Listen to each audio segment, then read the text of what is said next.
በዓለማችን ከሚገኙ ሀብታም ከተሞች መካከል ሲድኒ አውስትራሊያም በዚህ ከተማ ትንሽ ጠንከር ብሎ ለሰራ ሰው ሀብት ንብረት የተቀመጠበትን ሳጥን የሚከፍትበት ቁልፍ ማግኘቱ አይቀሬ እንደሆነ ይነገራል። ከተለያዩ የዓለማችን ክፍሎች በስደት አውስትራሊያ ሲድኒ የገቡ ስደተኛዎች ለራሳቸው ብቻ ሳይሆን ለቤተሰቦቻቸው የሚያወርሱት ጥሪት ለማፍራት ትልቅ ህልም ሰንቀው ደፋ ቀና ይላሉ። ነገር ግን አንዳንዶች ህልማቸው እውን የማይሆንበት አጋጣሚ ይፈጠራል። በድንገትም ከምድረ ገጽ ይጠፋሉ።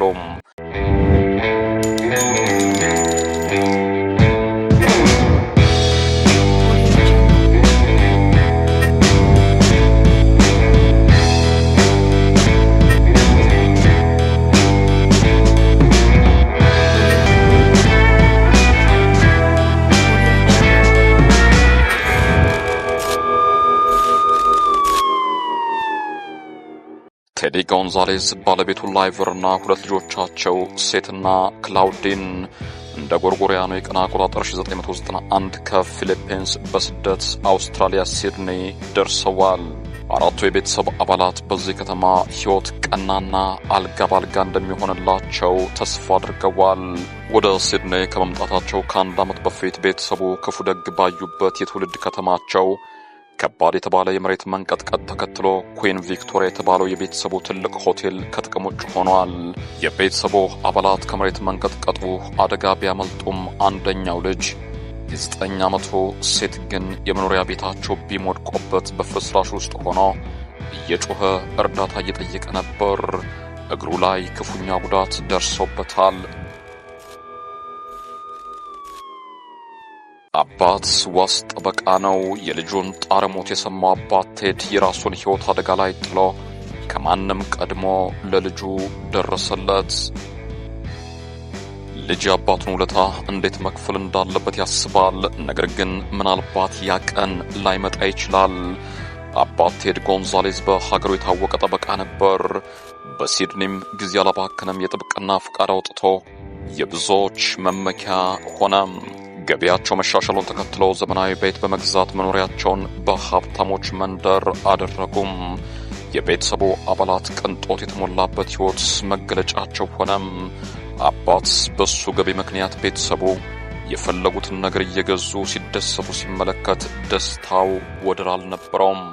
ለታላቅየው ልጅ ሴት ገና በትንሽ ዕድሜው መኪና ሳይቀር ተገዝቶለታል። አባት ልጆቹን በስመጥር ትምህርት ቤት እያስተማረ ከልጆቹ አንድ ነገር ብቻ ይፈልጋል፣ ጠንካራ ተማሪ እንዲሆኑ። መርማሪ ኢንስፔክተር ማሺሂ እንጀራን ፍለጋ ወደ አውስትራሊያ የሚመጡ ሰዎች ላይ አንድ ነገር ደጋግመው እንደሚመለከቱ ይናገራሉ።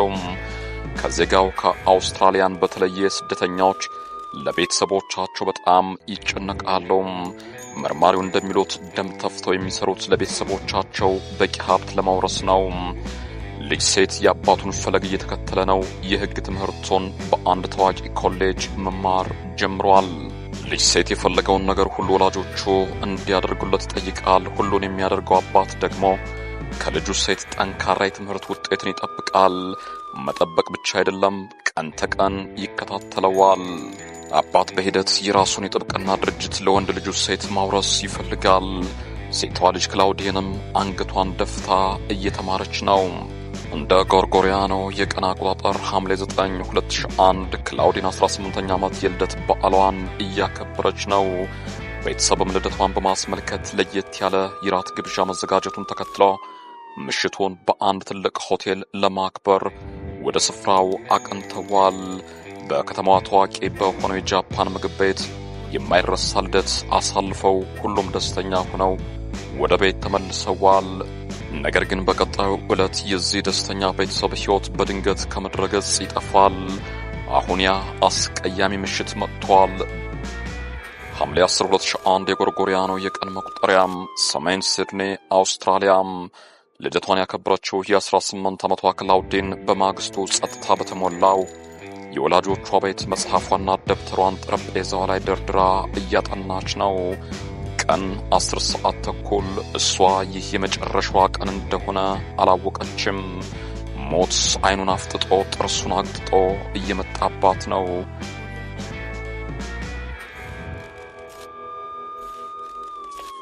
ወጣቷ ክላውዲን እዚች ምድር ላይ እንድትኖር የተፈቀደላት 18 ዓመት ብቻ ነበር። የራስ ቅሏን ተቀጥቅጣ ሕይወቷ አለፈም። ከአንድ ሰዓት ቆይታ በኋላ ደግሞ እናት ላይቨር ጎንዛሌዝ ሀገር ሰላም ብላ በጊዜ ከስራ ወጥታ በዚያው ወደ ሱፐር ማርኬት ጎራ ብላ አንዳንድ ነገሮችን ሸማምታ ወደ ቤቷ ተመልሳለች።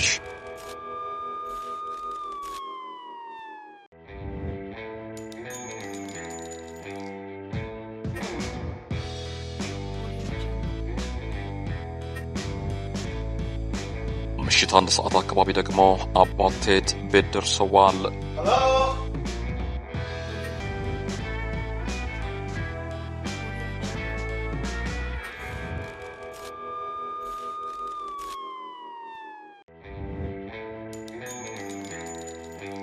ትንሽ ዘግየት ብሎ ደግሞ የ20 ዓመቱ ሴት ጎንዛሌዝ ከጓደኞቹ ጋር አምሽቶ ቤት ደርሷል። ጩኸቱን የሰሙ ጎረቤቶች በፍጥነት ቤት ደረሱም። ከዛም እሱ ለፖሊስ ደወለም። ቤት ሲገባ ቤተሰቦቹ በጅምላ ተጨፍጭፈው እንዳገኛቸው ለፖሊስ ተናግረዋል።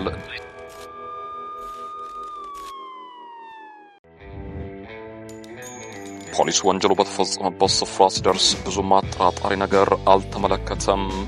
በርና መስኮት ሰብሮ ለመግባት የሞከረ ሰውም አልነበረም።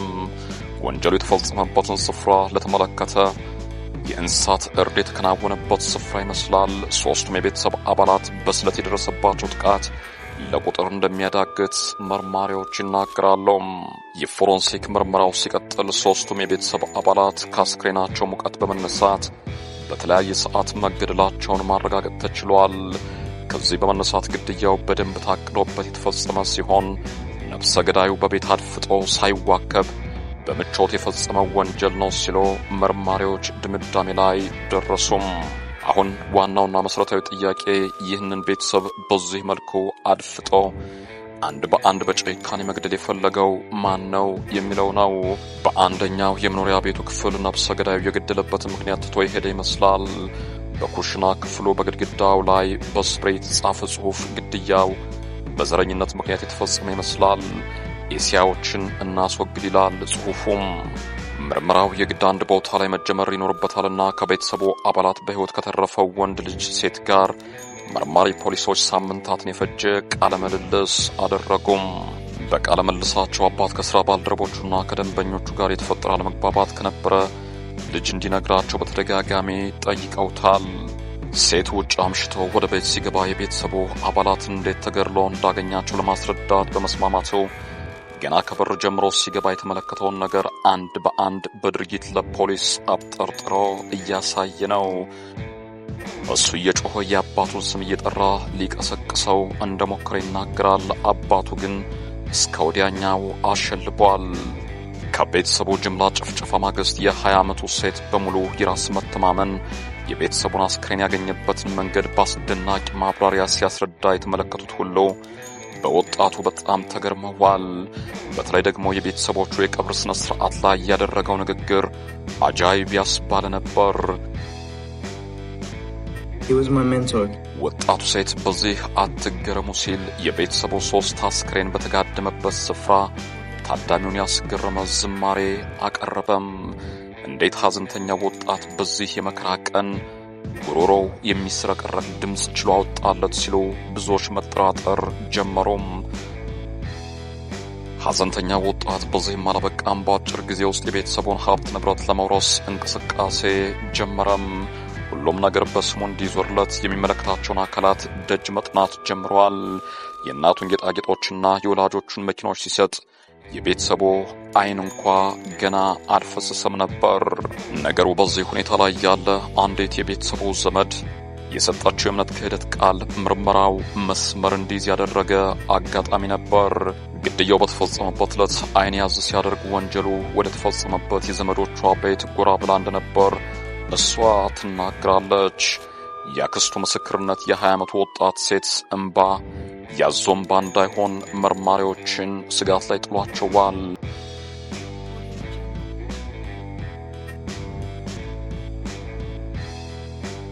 ሴት ቤተሰቦቹ በጅምላ በተጨፈጨፉበት ምሽት ቤት እንዳልነበረና ሌሊት 6 ሰዓት አካባቢ ወደ ቤቱ ሲመለስ ቤተሰቦቹ ተገድለው እንዳገኛቸው ቃሉን ሰጥቷል።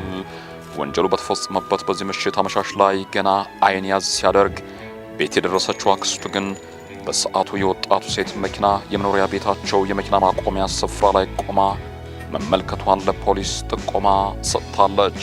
ይህንን ምስክርነት ያገኙት መርማሪዎች የወጣቱን የኋላ ታሪክ ሲያጠነው እሱ የወጣለት ውሸታም እንደሆነ ማረጋገጥ ችለዋል። ከውሸቶቹ መካከል አንዱን እንኳ ብንመለከት ከአንድ የኮስሞቲክ ኩባንያ ጋር ማስታወቂያ ለመስራት ኮንትራት እንደቀረበለት ለጓደኞቹ ነግሯቸው ተገኝቷል። እሱ ባጭሩ በጣም ታዋቂ የመሆን ህልም የነበረው ሲሆን ሙዚቀኛ እንደሚሆን የሚናገረው ወጣት ቤተሰቦቹ ደግሞ የሕክምና ዶክተር ወይም ጠበቃ እንዲሆን ደጋግመው አስጠንቅቀውታል። የታናሽ እህቱ ክላውዲያን የትምህርት ቤት ውጤት አመርቂ ሆኖ ሲቀጥል የሱ ደግሞ ከጊዜ ጊዜ እያሽቆለቆለ ነበር። በዚህ የተበሳጩት ወላጆች የትምህርት ቤት ውጤቱ የማይሻሻል ከሆነ ገንዘብ እንደማይሰጡና መኪናውንም እንደሚነጥቁት ነገሩት። እንደዚህ አይነት ማስጠንቀቂያ ከወላጆቻቸው የሚሰጣቸው ልጆች ብዙ ጊዜ ከሁለት አማራጮች አንዱን ሲመርጡ ይስተዋላሉ። ጠንክሮ ማጥናት አሊያም ከቤት ወጥቶ መጥፋት። ትንሹ ሴት ግን ለራሱ የተጋነነ ክብር ስለሚሰጥ ከሁለቱ አማራጮች የተሻለ ነገር እንዳለ አሰበም። ከፍተኛ ውጤት የተመዘገበበት የዩኒቨርሲቲ የግሬድ ሪፖርት ገንዘብ ከፍሎ በማሰራት ከፍተኛ ውጤት ያመጣ በማስመሰል ለወላጆቹ አሳያቸው። እውነታው ግን እሱ በዝቅተኛ ውጤቱ ምክንያት ከዩኒቨርሲቲ ለመባረር ተቃርቦ ነበር። የኋላ ታሪካውን በዚህ መልኩ ከፈተሹ በኋላ ሴትን በሚያቃጥለው የምርመራ ወንበር አስቀምጠው ቤተሰቦች በተገደሉበት ምሽት አንተ ውጭ ማምሸትክን ስትነግረን አክስትህ ደግሞ መኪናህን ወንጀሉ በተፈጸመበት ምሽት አመሻሽ ላይ ግቢ ውስጥ ቆማ መመልከቷን ነግራናለች ብለው ሲያፋጥጡት አዎ እውነት ነው፣ ቤት ሳልገባ መኪናዬ ውስጥ ሆኜ ስልክ ሳዋራ ከቆየው በኋላ በዚያው መኪናዬን እያሽከረከርኩ ወደ ጓደኛዬ ቤት ሄጄ ነበር ሲል ምላሽ ሰጠም። ነገር ግን አክስቱ በሰጠችው የእምነት ክህደት ቃል እኔ ቤት በደረስኩበት ሰዓት ሴት መኪናው ውስጥ አልነበረም ስትል ተከራከረች። ምርመራውን መቋቋም የተሳነው ሴት በቀጣዩ ቀን አርቆ የቀበረውን ቆሻሻ ሚስጥር መናዘዝ ጀመረም። አዎ መኪናዬን ቤት አቁሜ ወደ ሴተኛ ዳሪዎች ሄጄ ነበር። ከዛ ከተመለስኩ በኋላ ነበር መኪናዬን አስነስቼ ወደ ጓደኛዬ ቤት ሄድኩት ሲል ክርክሩን ቀጠለም። ከጠንካራ የካቶሊክ አማኝ ወላጆች የተገኘው ሴት መጀመሪያ ይህን የእምነት ክህደት ቃል ያልተናገርኩት ስራዬ አሳፍሮኝ ነው ሲል ለምን ቅድሚያ ይህን አልተናገርክም ብለው ለጠየቁት መርማሪዎች ምላሽ ሰጠም። ወንጀሉ ከተፈጸመ በኋላ በነበሩት ምሽቶች ሴት ወደ ሴተኛ ዳሪዎች መንደር በተደጋጋሚ ይሄድ እንደነበር በደህንነት ካሜራ ማረጋገጥ ተችሏል። ፖሊስ ምርመራውን ሲቀጥል እሱ ወደ ሴተኛ ዳሪዎች መንደር ወሰደኝ ያለውን የታክሲ ሾፌር አፈላልጎ ካገኘው በኋላ ቃሉን እንዲሰጥ አደረገም። ባለ ታክሲ ወንጀሉ በተፈጸመበት ምሽት የታክሲ አገልግሎት የሰጠሁት እኔ ነኝ ብሎ መጀመሪያ አካባቢ ለመከራከር ቢሞክርም የኋላ ምርመራው እየከበደ ሲመጣ ገንዘብ ከፍሎኝ እንጂ እኔ ከወጣቱ ሴት ጋር በምሽቱ አልተገናኘሁም ሲል አመነም። አብሬያት አመሸሁ ያላት ሴተኛ አዳሪም ወንጀሉ በተፈጸመበት ሳምንት ስራ ላይ እንዳልነበረች ቃሏን ሰጠች። ምንም እንኳ አሁን ፖሊስ የ20 ዓመቱን ወጣት በቤተሰቦቹ ግድያ ክፉኛ ቢጠራጠረውም እሱን ከሶ የሚያስቀጣበት ሁነኛ ማስረጃ ግን እስካሁን አላገኘም።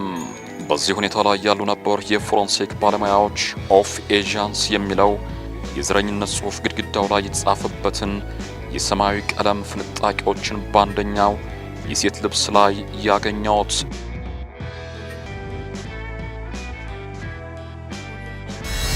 በመጨረሻም ፖሊስ እናቱን አባቱንና እህቱን በጭካኔ የገደለው ወጣቱ ሴት መሆኑን እርግጠኛ ሆኖ ክስ መሰረተም። እሱ በምርመራው የተናገረው ሁሉ ልብ ወለድ ነበር። ሌላው ይቅርና ገና በ9 ዓመቱ በህንፃ ፍርስራሽ ውስጥ ለመሞት በተቃረበበት ሰዓት የራሱን ህይወት አደጋ ላይ ጥሎ ህይወቱን የታደገለትን አባቱን ሰው እንዴት ይገድላል በማለት ለሚነሱ ጥያቄዎች መርማሪዎች የግል ምልከታቸውን ያስቀምጣሉ። አንደኛው ቤተሰብ በትምህርቱ ጠንካራ እንዲሆን የሚያደርጉበትን ጫና ሰብሮ ነፃ ለመውጣት በማሰብ ሊሆን እንደሚችል ሲሆን፣ ሁለተኛው ደግሞ እሱ ለጓደኞቹ ሀብታም እንደሆነ ይነግራቸው ስለነበር የቤተሰቡን ሀብት በመውረስ ሀብታምነቱን ለጓደኞቹ ለማረጋገጥ ሳይሆን እንደማይቀር ይጠረጥራሉ።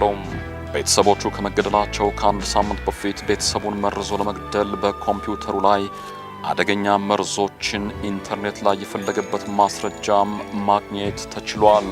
በመጨረሻም ጨካኝ ወጣት ሴት ጎንዛሌዝ በቤተሰቦቹ ግድያ ወንጀለኛ ሆኖ በመገኘቱ በ3 ጽኑ የዕድሜ ልክ እስራት እንዲቀጣ ተወሰነ። ሰላም።